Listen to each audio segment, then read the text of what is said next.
Man, did you see this ParaNorman Blu-ray they gave us? It's like so cool. Spence, what are you doing? You don't have to be a ghost anymore. We finished the project. Okay, whatever floats your boat.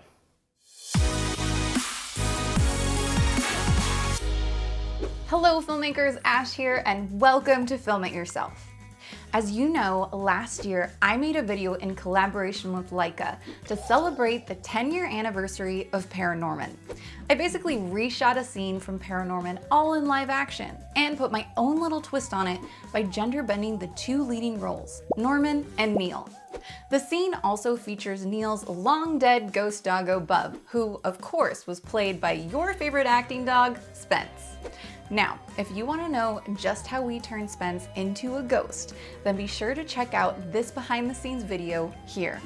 It goes over all the wonderful test shoots and green screen glory, but today I wanted to finally share with you all the behind the scenes work that went into filming the less hairy actors involved in the shoot. So, cue those spooky ghost sound effects and let's get into it. Now, every shoot starts with pre-production, and this one was no different. Though I did have a tight turnaround with this one, as LAIKA wanted to release these scenes in mid-October, and it was August. So that gave me only 3 weeks of pre-production to pull this off. Luckily, I had already found the perfect location. So the first step was going to scout it. All right, I am at the location scouting with the DP. I love that you're critiquing yourself. I'm keeping it all in. All right, I am at the location scouting with Wei, the DP. Hey. Hi. And Wei brought his drone because we are going to test out some drone shots because there's some pretty big like bird's eye view shots, right? Yeah, it's a little bit easier to get a drone up in there versus a real camera. Yes. You don't fly, Wei? I try, but usually I hit the ground. Oh, yeah, that does happen. But we're thinking of putting the bench that Norman's gonna sit on right here. Just imagine that, yep. That's gonna be the bench. And then over here is the tree that Neil's gonna throw the stick at and hit himself out with, knock himself out with. You know what? Words. What are words? And then down here is a path that Spence is gonna appear as the ghost dog. So it's gonna be awesome.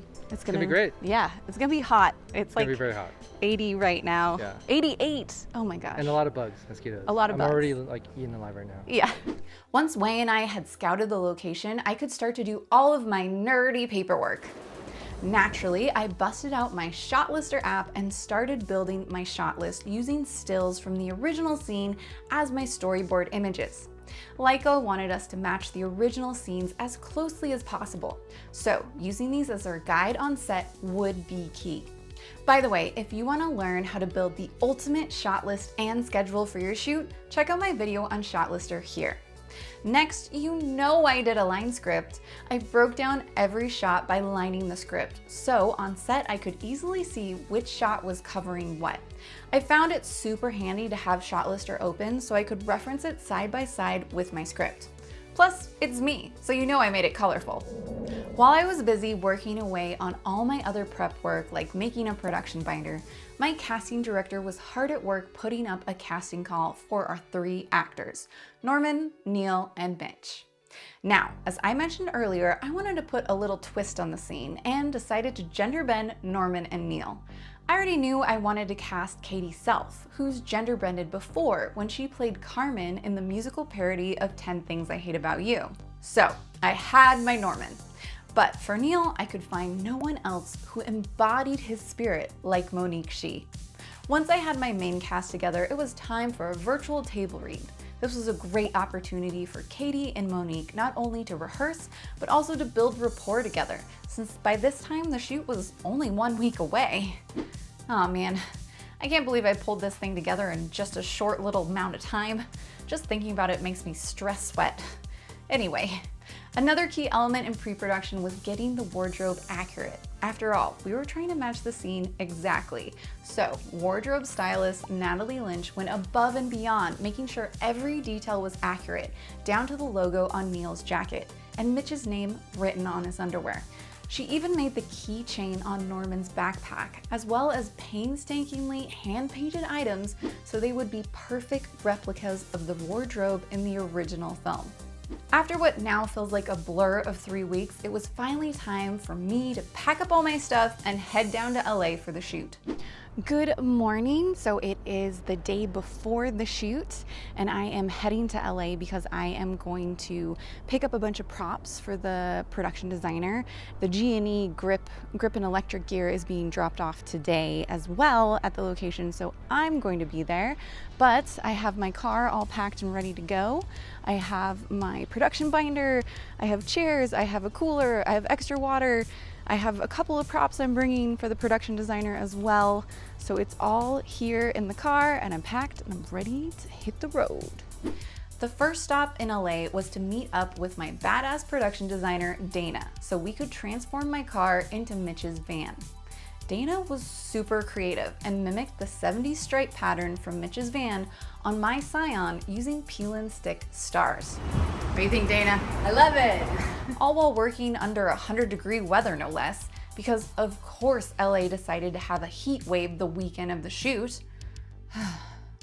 Next, I was off to Green Set, a greenery and prop house in LA, to pick up some gigantic gnomes Dana planned to use in the background. And finally, I headed to the location so I could drop everything off and meet up with Sin Power and Light, who was dropping off our grip and electric equipment. I just dropped off all these props. I picked up the boxes from Dana, and then we have some really awesome gnomes. I like this guy, he's huge. Look at how big he is, so big. Got some fake plants, a lot of boxes with Amazon stuff Dana bought. And I am here waiting for the grip and electric rental to show up. The guys are dropping it off, which is awesome. Way rented silks, speed rails, C-stands, flags, and a lot of sandbags and more, just to make sure that we could control the lighting as we plan to be using natural light. Luckily, the location had this little studio we could store the gear in before the shoot the next morning. Here we got all the gear unloaded. It's a lot of gear. And it's like 100 degrees outside right now and I'm disgusting, so I am going to check into my hotel and take a shower. So I'll see you tomorrow at the real shoot. The next morning, we started bright and early, and our first shot was actually getting the plate we'd be comping the green screen shot of Spence on. Because we were making a shot-for-shot remake, production design had to be spot on. So our production designer, Dana, had to have a sharp eye and use her limited resources wisely. I can fill out as much space as you need filled out. Okay. It's just that I don't want to throw things in there that you're not going to see it all. But Yeah. Let's get the picture. Can we get picture up so Dana can like see accurately what she can do? Great. Using the props I picked up, as well as props Dana brought and borrowed, we were able to pull off a pretty similar looking set in the backyard, thanks to her creativity. Besides set design, another critical element to pulling the shot off was making sure we measured the camera height and distance so we could match them in the future when we shoot Spence on a green screen. So our trusty camera assistant, Raquel, made sure to record all of the measurements for future reference. Pretty cool, right? Next was on to the humans. While we were shooting the plate, Katie and Monique had their hair and makeup done by the fabulous makeup artist, Marissa. So they were ready to go over the blocking of the scene. The scene starts with a wide shot and the camera is gonna be over there and dollying and pointing this way. So I think you guys will start like walking into the frame from over here. And then at some point you're gonna come over here, Katie, and sit about like right here. Yep. When you sit down. To make sure we were getting every possible movement and gesture accurate, we would watch the scene on my phone over and over again on set. Once we had the basic blocking down, it was time to talk character motivation because each piece of blocking has an emotional reasoning behind it. Your obstacles are yourself, right? Because you've always been an outsider. And so you're physically removing yourself from doing the social element. Yeah, you're physically deconnecting here. Next, it was on to doing lots and lots of rehearsals to make sure we nailed it perfectly. So let's do a rehearsal. yeah, well, it's so fun. Go Okay, for great. it. Sorry, let me just stop you there. I think feel here for the, and then you're saying it, yeah, but it's still fun as you're like going. Yeah. Okay. Sorry, we just have to be accurate. Is he there? How's he look? He's happy to see you. Oh, you're a good boy. Good boy. Finally, we were ready to shoot the scene, but there was one last thing to do. You see, the challenge of shooting only one scene out of a whole movie is that the actors don't have the context of shooting any other scenes. So it was super important for me to remind the actors about the previous scenes in the film, as well as everything else leading up to this moment. Don't forget, you just had that weird scene with Mr. Pendergeist, who, he's your crazy uncle. He just basically like assaulted you in front of Neil. Neil used his hummus, to defend you. I think that's the key moment here that is the thing that allows you to trust Neil in this moment. Okay. If that scene didn't happen, I don't think this scene could happen. Yeah. You're trying so hard to befriend Norman. This isn't the first time you've tried either, right? Yeah. So you probably sense that Norman feels awkward and weird about it, and so you're going into hyperdrive of like trying to cheer someone up, right? Yeah. Once we had that all down, it was time to roll some takes. But did I mention LA just so happened to be having a heat wave and it was over 100 degrees? And of course, both Norman and Neil are supposed to be wearing jackets. I'm so sorry, Katie and Monique. I'm gonna lie to you guys and tell you it's only 99 degrees outside. Actually, that's it? No, it's not. So, in order to keep our actors cool, our wardrobe stylist, Natalie, would put on and take off their jackets and backpack in between takes. Yeah, that's a good note. Everyone is drinking water. We're entering the hottest part of the day. By this point, it was nearing noon and was 105 degrees outside. Ash, how you doing? Good. I'm sweating in places I didn't know could sweat. Aww. Yeah. That's a lovely story. I feel great though. Yeah. This is great. I highly recommend it as a detox method for everybody. Every second I just feel like a new drip go down my chest. I'm like, okay, okay. Now, in order to shoot the backyard portion of the scene efficiently, we broke it down into 3 parts. There's the top part, then there's the bench, and then there's the second part. Right. So I'm doing the bench part in the center. Okay. Yeah. The first part of the backyard scene is where Norman and Neil first spot Bub. The second part is the section where Norman sits on the bench. And the final third part was everything after Neil knocks himself in the head with a stick. This allowed us to basically light 3 times for each of the parts, so we could be economical with our setup, and was especially helpful as we were just using natural light. You see, daylight tends to shift throughout the day, so in order to control it, we used large silks and bounces. Due to lighting, we decided to start with the second part of the scene. Quiet on set, going for picture. Sound speeding. Camera speed. 2 apple, take 1. And action! Go get it! You can't fetch it, you know. Yeah, well, it's still fun. Okay, what do I do? You get the stick, you pull it back, and you throw it. After making poor Monique run back and forth all morning, we were on to the first part of the scene. This is for Norman sees Bud, and Neil's gonna pop up right here. Okay. Bub? Is he there? How's he look? Good. He's happy to see you. And then it was finally time to move on to the third part of the scene. And action! Neil, sorry. I fetched it.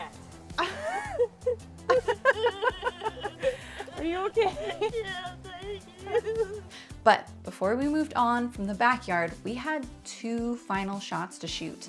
The opening dolly shot and the final wide shot. We left these shots for last as we'd have to strike all of our large silks and bounces as they would be in the frame. The dolly shot took the most setup as Wei and his team had to clear all the lighting equipment and set up the dolly we rented from Sin Power and Light. Dana and her team also had to do the big job of dressing the entire backyard instead of just a small section. My favorite touch was the perfect replica of the no dumping sign. Poor Bub couldn't even poop in his own backyard. 2 goes, take 1. Everybody set? And action! He's around here somewhere. So, does everyone come back as a ghost? No. My grandma told me it's usually people who still have some stuff to figure out. Or sometimes it's the ones who died suddenly or in a bad way. Bub? Is he there? How's he look? Once we got the wide shots, it was on to shooting the scene in front of the house with Mitch, played by the extremely talented Aaron Corbin. Just like Monique, Aaron blew me away with his audition tape. He not only mimicked Mitch perfectly, he also shot multiple angles to edit together a rough version of the scene, making his the most edited audition tape I've ever seen. Now, because we only had 1 day to shoot, and the larger part of the scene really takes place in the backyard, we left the front yard portion last, just in case we ran out of time or daylight. But immediately, we ran into a problem with our first shot. You want him to stand or to crouch? I watched it. I thought he did stand up because he's like I think, even yeah. with the top of the van. I think the whole he time, sits you know? up because But yeah, it makes sense. because the they're kid's all height, yeah. the kids are so short. Yeah. You see, the characters in the original film are, well, puppets, and aren't true to human size.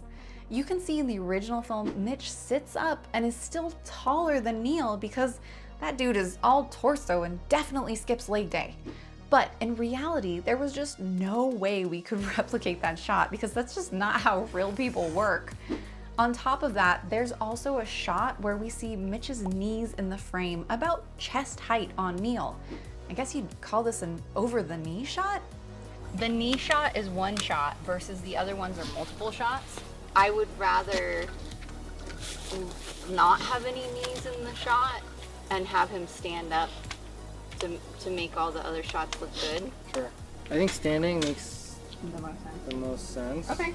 We can do it. We can have him stand up into the shot. So after much deliberation, we decided we'd change the blocking from the original scene and have Mitch stand up all the way. Finally, we were ready for Aaron to step on set and get the finishing touches of freckles applied to his knees from makeup artist Marissa. She really pays attention to detail. 1C, take one, marker. And 1, 2, 3. Whoa, dig him up. Next, it was on to shooting Mitch's close-ups over the shoulder of Neil, but that's when we hit another snag. You see, Monique had been in a jacket, running back and forth in 105-degree weather all day, and Monique came down with a case of heat stroke. So, while she laid in an air-conditioned room and gulped down lots of electrolytes and water, our makeup artist Marissa stepped in. We were lucky that Monique and Marissa had similar hair color and length. And once we put the jacket on Marissa, you couldn't even tell it wasn't Monique in the over-the-shoulder shots. However, Marissa is not an actress, but luckily I direct non-actors for my day job. So after a lot of rehearsal and a few director tricks, she was ready to shoot the shot. 1 day dog, take 3. For Spence. And action. Neil, that you? Hey Mitch, we're gonna go play in the garden with a dead dog and we don't even have to dig him up first. What? What'd you say? Neil, isn't he that weird kid, you know? I'm talking to ghosts. Oh, look at me, I messed up that line. Finally, after a bit of rest, Monique was ready to step back on set and finish the scene. All right, quiet on set, going for picture, roll camera. 1, Babadook, take 2. And action.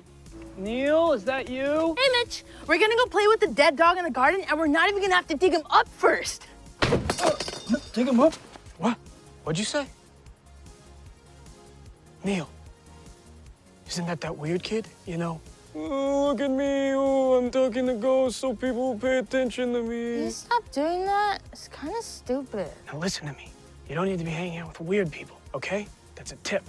All right, cool. I think we're good. Let's cut. By this time, we were losing daylight fast.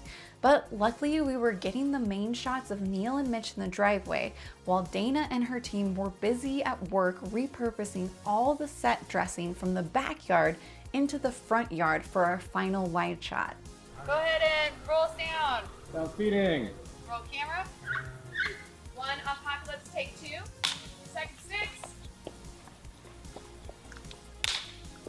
Action! Neil, that you? Hey Mitch, we're gonna go play with the dead dog in the garden and we're not even gonna have to dig him up first. All right, cut. That was it. That was a wrap. You did it. What time is it? 6:45. 6:45.